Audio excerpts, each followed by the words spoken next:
ایک یہودی کا گزر مسلمانوں کی ایک بستی سے ہوا۔ اس کے دل میں ایک ترکیب آئی کہ کیوں نہ میں انہیں ان کے دین کے تعلق سے ان کے دلوں میں شکوک و شبہات پیدا کروں اور انہیں ان کے علماء سے بدظن کر دوں۔ بستی میں داخل ہونے سے پہلے ہی ایک چرواہے سے ملاقات ہوئی۔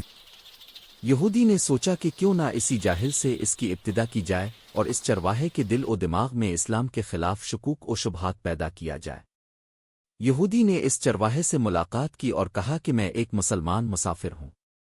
باتوں ہی باتوں میں یہودی کہنے لگا کہ ہم مسلمان قرآن مجید کو یاد کرنے کے لیے کتنی مشقت اٹھاتے ہیں، جبکہ یہ قرآن 30 اجزاء پر مشتمل ہے، لیکن قرآن میں بے شمار آیات متشابہ ہیں جو ایک جیسی ہی ہیں۔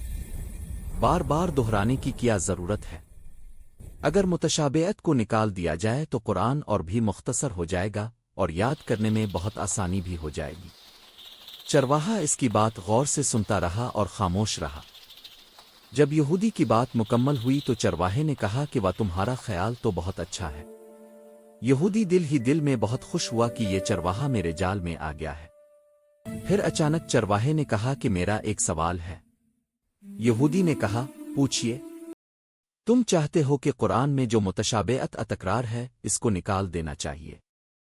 ہاں بالکل، میرا یہی خیال ہے کہ جو آیت ایک مرتبہ سے زیادہ ہو اس کو قرآن سے خارج کر دیا جائے تو قرآن مختصر ہو جائے گا اور یاد کرنے میں آسانی بھی ہوگی۔